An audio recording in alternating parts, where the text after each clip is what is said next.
پوهنتون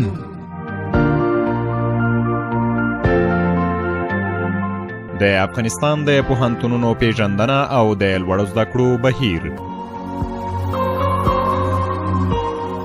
په دې خپرونه کې د افغانستان پوهنتونونه در پیژنو او تجربې در سره شریکوو.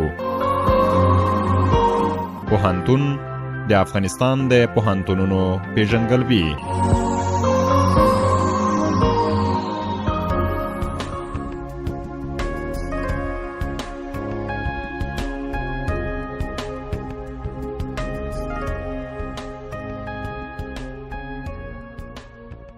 د سپوږمۍ راډیو قدرمنو اوریدونکو سلام جوړ په خیر. د پوهنتون له یوې بلې خپرونې سره ستاسو په درانه چوپړ کې یم.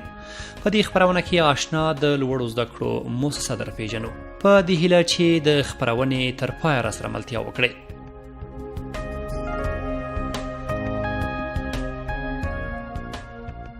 د آشنا د لوړو زده کړو مؤسسې لنډې تاریخچې ته زموږ همکار کتنه کړې ده. په ګډه یې اورو.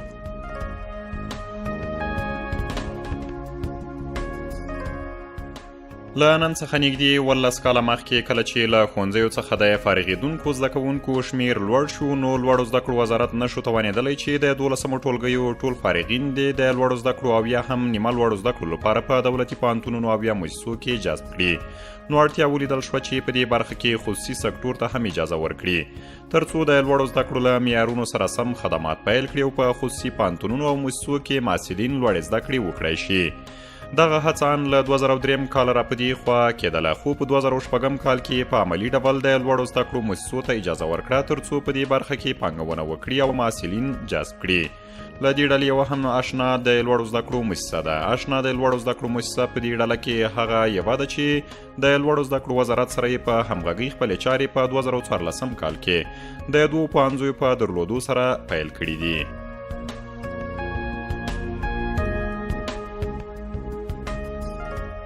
آشنا د لوړو زده کړو مؤسسې په 2014 کال کې له خپل فعالیت سره سم یوازې 2 پوهنځي حقوق او اقتصاد درلودل چې هغه وخت یې په دې پوهنځیو کې د محصلینو شمیر د 100 په شاوخوا کې و.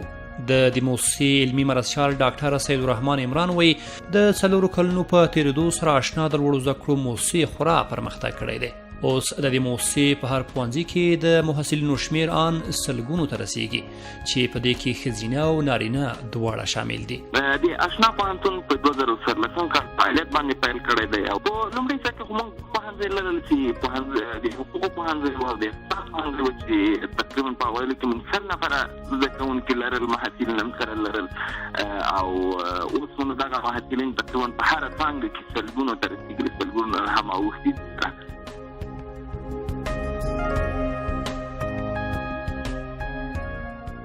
د آشنا د لوړو زده کړو مؤسسې علمي مرستیال وایي ډېر ژر به په دې مؤسسه کې د کمپیوټر ساینس پوهنځی هم پر فعالیت پیل وکړي ځکه لوړو زده کړو وزارت ورته منظوري ورکړې ده او لومړني کارونه یې پای ته رسېدلي دي.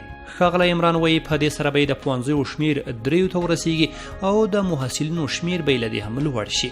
د ډاکټر سید الرحمن عمران په خبره د دوی ډیری محصلین هغه کسان دي چې په دولتي او خصوصي ادارو کې پر دندو بوخت دي. نو له همدې کبله په 2 ټایمونو سهار وختي او ماښام کې ټولګي لري. خو دا چې اوس یې د محصلینو او پوهنځیو شمیر مخ پر زیاتېدو دی، هڅه به وکړي چې د ورځې په اوږدو کې هم ټولګي برابر کړي. کمپیوټر ساینس هم باید ووایم ځکه چې دغه رسمي چارې هم پای ته رسېدلې دي. تقریبا زموږ 3 پوهنځي لرو، ساینس دی، حقوق دی او اقتصاد دی چې په هره څانګه کې په سلګونو زده کوونکي لرو. 2 ټایمونه کې البته زموږ د ټایمونه کم دي اما موږ په پروګرام کې لرو دغه ټایمونه نور هم زیات د ورځې په جریان کې هم نوي صنفونه ولیدو. په اوس وخت کې موږ سهار وختي او د ماښام راځي کوم سیمه کې چې موږ اوس زیاتره دلته حکومتي ادارې او د مؤسساتو ادارې دي، نو هغه اکثره کارمندان دي. هغه کارمندان دي سره چې خپلې زده کړې بشپړې کړي دلته راځي دلته سره درس وایي. نو موږ اوس دغه ټایمونه هم غواړو چې د پوهنتون ټایمونه نور هم زیات.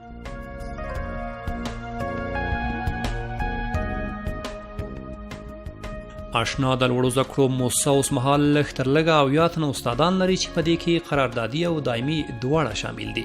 د موسسې علمي مرستیال وایي دوی یوازې هغه کسان د استاد په توګه ګماري چې په اړونده برخه کې د زده کړو درجه تر لیسانس لوړوي، په دې معنا چې ماسټري او یا هم دوکتورا ولري. ښاغلی عمران وایي د استادانو یو برخه تر دوکتورا پورې لوړې زده کړې لري او ډېره سلنه یې بیا ماسټران دي. د نوموړي په خبره هغه پوهنځي چې د آشنا د لوړو زده کړو موسسې لري په دې برخه کې د هغو ښځینهو شمېر ډېر کم دی چې هم دوکتورا او یا ماسټري ولري او هم بیا د استاد په توګه دنده ترسره کړي. نو له همدې کبله یې د ښځینهو استادانو شمېر ډېر کم دی. دی وایي 95 سلنه استادان یې نارینه او پاتې 15 سلنه یې بیا ښځینه دي. زمونږ درجه ماستري ده، ځکه چې موږ ماستري نه کاته استادان نه نیسو، موږ ټول استادان ماستري او دوکتورا اکثر لري. ټول به البته یو تعداد تر ډېره حده پورې ماستران دي او یو حد هم دوکتوران دي. تقریبا تر 80 تنه استادان قراردادي او دایمي موږ لرو سره. ښځینه استادان لرو، مګر ښځینه استادان یې ډېرې لږې لرو، ځکه چې څانګې دي چې په هغې کې د ښځینه استادانو پیدا کول لږ ستونزمن وي. او موږ تاسو پوهېږو چې په افغانستان کې د ښځینه تعلیم ته هومره توجه البته د اول د مکتب په ساته نشته، د پوهنتون په ډېره سره.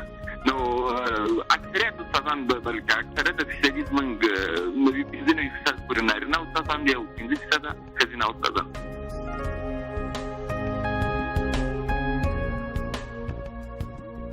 د آشنا د لوړو زده کړو موسسې علمي مرستیال وایي د ماسټرۍ پروګرام لپاره پوره تیاری لري او تر دې دمه یې په دې برخه کې ډېرې هڅې کړې هم دي. خو د ملي وحدت حکومت خصوصي پوهنتونونو ته د ماسټرۍ پروګرام جواز بند کړی دی. دی وایي که لوړو زده کړو وزارت ورته د ماسټرۍ پروګرام جواز ورکړي دوی په دې برخه کې پوره تیاری لري. ډاکټر عمران وایي له دې سره په څنګ کې اوس له ځینو بهرنیو پوهنتونونو سره خبرې پیل کړي دي تر څو وکولی شي پر مټ د ماسټرۍ پروګرام پیل کړي، داسې چې د زده کړو ځای به د آشنا د لوړو زده کړو موسسه وي او د زده کړو سند به ورته هماغه اړوند بهرنی پوهنتون ورکوي. ښاغلی عمران وایي په دې برخه کې له ځینو هندي پوهنتونونو سره لومړنۍ خبرې شوي دي. اوس پر د ماسټرۍ پروګرام نه لرو او د هغې علت هم دا ده چې کله نوې اداره د ملي وحدت حکومت راغلی ده په دغو مسایلو یې بندیزونه لګولي دي او جواز نه ورکوي. اما موږ ورته تیاری سره لرو او دې ته سترګې په لار یو چې کله د جوازونو امر شروع شي موږ په پوهنتون د تنظیم واخلو او ماسټرۍ پروګرام هم پیل کړو. مګر موږ هم له ځینې بهرنیو پوهنتونونو سره په خبرو کې یاست، که چېرې هغوی سره وشي موږ غواړو چې هغوی سره په ګډ ماسټرۍ پروګرام داسې شروع کړو چې محل به یې د اشنا پوهنتون وي اما سند به بیا هماغه خارجي پوهنتونونه سره ورکوي. چې ځینې هندو پوهنتونونه په دې هکله موږ ورسره تماس نیولی ده او غواړو چې دغه برنامه پیل کړو.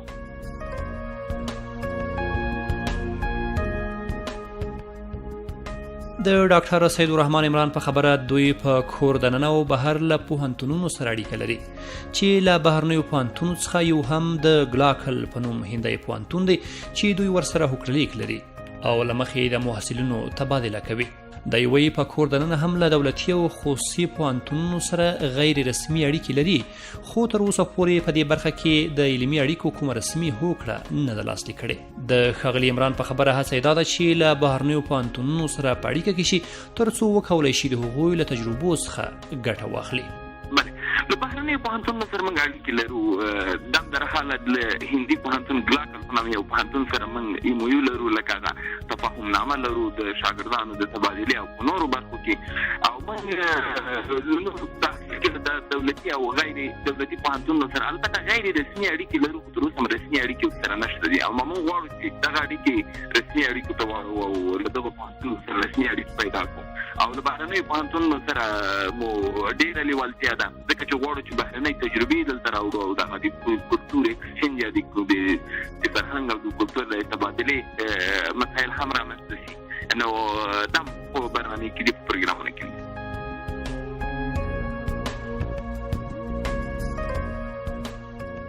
کتابتون چې نن سبا له کور او ښوونځي نیولې بیا تر پوهنتون پورې ضروري دی او هره ګړۍ ورته اړتیا لیدل کېږي. نو آشنا د لوړو زده کړو موسسې په دې برخه کې خپل مسؤلیت ادا کړی دی. د دې موسسې علمي مرستیال وایي د محصلینو لپاره یو مجهز کتابتون برابر کړی چې اوس مهال پکې زر ټوکه ډول ډول کتابونه موجود دي. ښاغلی عمران وایي استادان او محصلین یې وخت نا وخت له کتابتون څخه د خپلې مطالعې او څېړنې لپاره په وړیا توګه ګټه اخلي. ډاکټر سید الرحمن عمران وایي له دې سره په څنګ کې دوی یو آنلاین کتابتون هم لري چې ګڼ شمېر کتابونه پکې شته او محصلین یې که په هر ځای کې وي کولی شي د دوی له آنلاین کتابتون څخه ګټه واخلي او خپلې ستونزې هوارې کړي. د موسسې د علمي مرستیال په خبره هڅې پیل کړي دي ترڅو وکولی شي خپل کتابتون ډیجیټلي بڼې ته واړوي چې له یوې خوا به یې ډېرو محصلینو ته د مطالعې او څېړنې زمینه برابره کړې وي او له بلې خوا به دوی په خپل کتابتون کې ډېر شمېر کتابونه ولري او تر ټولو ښه دا چې د کتابونو د زړښت مخه به هم ورسره نیول شوې وي. کتابتون ډېره مهمه ده او ډېر بلې موږ د خپلو زده کوونکو لپاره مجهز کتابتون لرو چې په دې کې زرګونو کتابونه همدا اوس شته او غواړو چې دغه نور هم پراخ شي او د دې ترڅنګ موږ آنلاین کتابتون هم لرو چې زرګونو کتابونه په دې کې دي او بل یو بل نوښت باندې چې اوس پیل کړی ده غواړو موږ د نورو پوهنتونونو په تفاوت سره غواړو چې خپل کتابتون یو ډیجیټل ته واړو او دا به نو د زده کوونکو لپاره په البته د افغانستان په سطحه به ډېر یو نوښت وي او هغوی ته به ډېر تسهیلات رامنځته.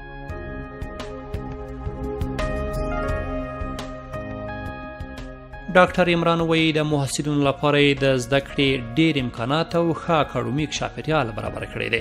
د نوموړي په خبره ټولګي ټول په موډرنو تدریسي وسایلو هغه چې اړتیا ورته لیدل کېږي سمبال دي.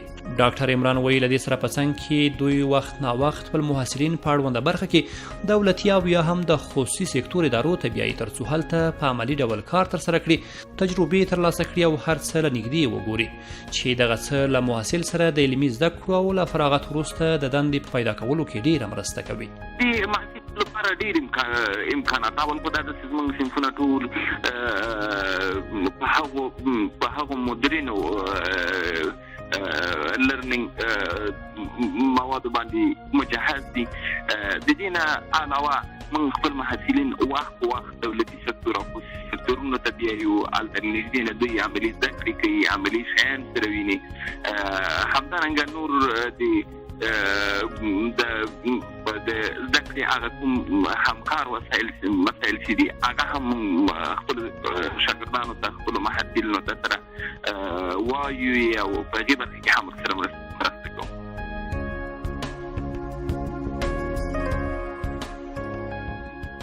ډېری هغه کسان چې له خصوصي پوهنتونونو او یا هم د لوړو زده کړو له موسسې فارغېږي یوه اندېښنه ورسره د خپلو تحصیلي اسنادو د ترلاسه کولو وي. د اشنا د لوړو زده کړو موسسې علمي مرستیال وایي د محصلینو د تحصیلي اسنادو هغه برخه چې پوهنتون پورې اړه ولري دوی پر وخت اقدام کوي او ټول اړین توکي ورته برابروي ترڅو محصل وکړی شي له خپلو اسنادو څخه د دندې په پیدا کولو او نورو برخو کې ګټه واخلي. خو د ښاغلي عمران په خبره د اسنادو هغه برخه چې په لوړو زده کړو وزارت پورې اړه لري ښه ده چې دې برخې ته خپله د لوړو زده کړو وزارت چارواکي ځواب ووایي. محصلینو د اسنادونو په هکله هغه برخه چې موږ پورې اړه لري او هغه برخه چې موږ مسؤل یو په کې کومه ستونزه نشته. موږ څه شی چې محصلین موږ نه غواړي انشاءالله موږ خپل وخت ورته اماده کړي او خپل وخت ورته اماده کولی شو او اماده دا مخکې دې هم کړي دي او په راتلونکي کې هم موږ دې مسلې ته ډېر پام لرو. مګر هغه شی چې د ډیپلومونو د توزیع مسله ده هغه په لوړو زده کړو وزارت پورې اړه لري او هغه د پوهنتون له صلاحیتونو نه ده. نو ښه به دی چې دا د لوړو زده کړو وزارت له کوم چارواکي نه وپوښتل شي چې په دې اړه ولې زندګي او کومه مسله ده. اما تر کومه حده پورې چې مسایل په موږ پورې اړه لري په پوهنتون پورې اړه لري انشاءالله موږ دې ته ژمن یو چې هر وخت په خپل وخت د محصلینو د اړتیاوړ مواد ورته برابر کړو او هغه څه چې دلته هغوی ورته ضرورت لري اړتیا یې ورته وي موږ ورته برابرولی شو د اسنادو برخه کې البته.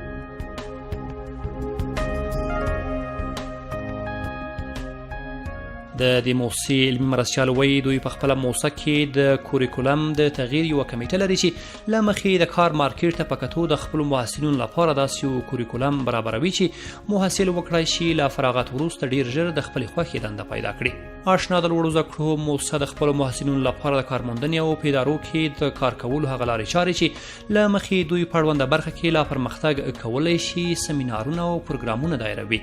دوی په دې برخه کې له ګڼو ادارو سره هوکړه لیکونه لري چې له مخې خپل محصلین یادو ادارو ته د کار کولو لپاره ورستوي چې له دې ډلې ډېری په همدې ادارو کې په رسمي دنده هم ګمارل کیږي. اشنا پوهنتون په دې وروستیو کې ډېرې ښې برنامې رامنځته کړي دي. موږ د دې په خاطر سره چې زموږ محصل د کار په مارکیټ کې ځان د کار پیدا کړي نو له څو تکتیکونو نه موږ کار اخلو. اول دا دی چې لومړۍ خبره د نصاب ده. موږ په نصاب کې وخت په وخت د تغییر د کریکولم د تغییر کمیټه لرو او وخت وخت داسې تغییرات پکې راولو چې موږ د نصاب د مارکیټ یا د بازار له غوښتنو سره سم وي، د غوښتنو ته ځواب وایي. څه چې په بازار کې ورته اړتیا ده موږ په خپل نصاب کې ځای وو چې دا یو برخه دوی سره مرسته کولی شي چې کار پیدا کړي. غیر مستقیم البته دوهم د استادانو د استخدام پروسه مو داسې ده چې داسې استادان استخدام وو چې هغه هم عملي زده کړې ولري هم تیوریکي زده کړې ولري. یعنې په دې معنا سره چې هم تیوریک پې پوه وي، نظري پې پوه وي، هم عملي چې د کار کوي په همغه برخه کې.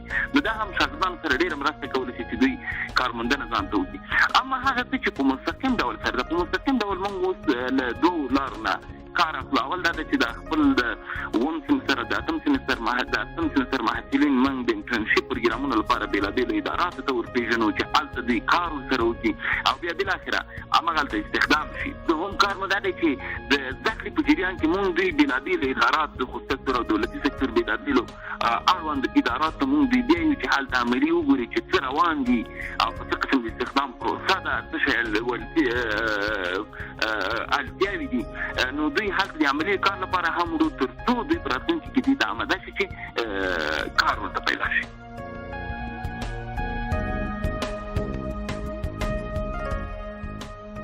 د آشنا د لوړو زده کړو موسسې د علمي مرستیال په خبره ده موسسې د لا پرمختګ لپاره ګڼ پلانونه په لاس کې لري چې له دې جملې څخه یو هم د پوهنځیو زیاتول دي. ډاکټر سید الرحمن عمران وایي دوی ټول هغه معیارونه پوره کړي دي چې له مخې باید نور پوهنځي هم ولري. دی وایي لوړو زده کړو وزارت ته خپل غوښتنلیکونه سپارلي چې په هغې کې د ماسټرۍ پروګرام پیلول هم شامل دي. د نوموړي په خبره کله چې د حکومت لخوا خصوصي پوهنتونونو ته د ماسټرۍ پروګرام د پیلېدو اجازه ورکړل شي نو د دوی لومړۍ هڅه به دا وي چې د ماسټرۍ پروګرام ولري او په دې برخه کې محصلین جذب کړي. راتلونکي پلانونه کې څو شیان موږ لپاره ډېر مهمه ده. اول غواړو چې خپل د پوهنځیو تعداد زیات خپل د پوهنځیو تعداد زیات کړو. تر اوسه پورې موږ 3 پوهنځي سره لرو. همدارحاله ما غواړو چې د ماسټرۍ برنامه رامنځته کړو، نورې پوهنځۍ رامنځته کړو. ماسټرۍ برنامه مو په لومړیتوب کې ده چې هغه غواړو چې موږ وکړی شو او د حکومت لخوا دغسې جوازونو راکړه ورکړه پیل شي. نو موږ غواړو چې د ماسټرۍ برنامې لپاره هم جواز واخلو.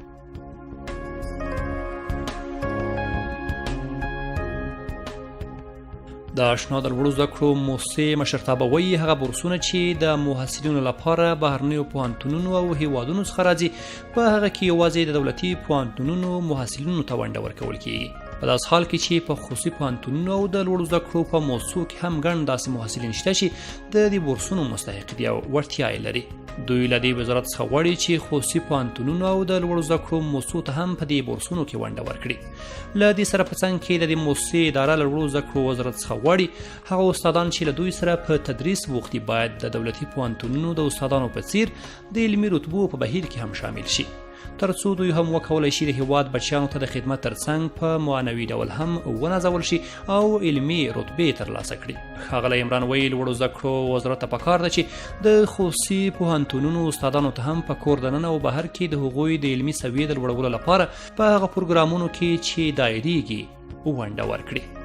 له حکومت نه مو څو توقعات او څو هیلې دي چې دا سره عملي شي ډېر به ګټه ورسره وي. اول دا ده چې کوم بورسونه چې د لوړو زده کړو وزارت لپاره راځي دوی تنها دولتي پوهنتونونو کې دوی ته تخصیص ورکوي او موږ غواړو چې دغه خصوصي پوهنتونونو ته هم پکې ونډه ورکړي شي ځکه چې په خصوصي پوهنتونونو کې ډېر با استعداده او لایقه شاګردان دي چې هغه له دغه لارې نه کولی شي خپلې لوړې زده کړې وکړي او دې هېواد ته مفید واقع شي. دوهمه خبره دا ده چې زموږ او استادان اوس علمي ترفیعات نه لري د دولتي پوهنتونونو په شان. موږ دا غواړو له وزارت نه هیله دا ده چې دوی دغسې یو برنامه جوړه کړي چې زموږ استادان هم علمي ترفیع واخلي. ځکه په دولتي پوهنتونونو کې دغه پروسه پرمخ ځي مګر په خصوصي پوهنتونونو کې دغه پرمخ نه ځي. درېیم مسئله دا ده چې لوړو زده کړو وزارت باید ظرفیت لوړونې پروګرامونه پوهنتونونو ته ونیسي، د استادانو د ظرفیت لوړونې لپاره، د کارمندانو د ظرفیت لوړونې لپاره چې متاسفانه اوس وزارت په پوهنتون کې دغه برنامه نه لري او کې لري ماغه هم نشته حساب دي. نو زموږ له حکومت نه دغه غوښتنه ده چې د لوړو زده کړو وزارت باید خصوصي پوهنتونونو د ولتیا لوړونې په برخه کې باید مخکښ ولري او په هغو ټولو برنامو کې چې دوی له خارجي پوهنتونونو سره خارجي هیوادونو سره لري خصوصي پوهنتونونه هم باید شامل کړي شي.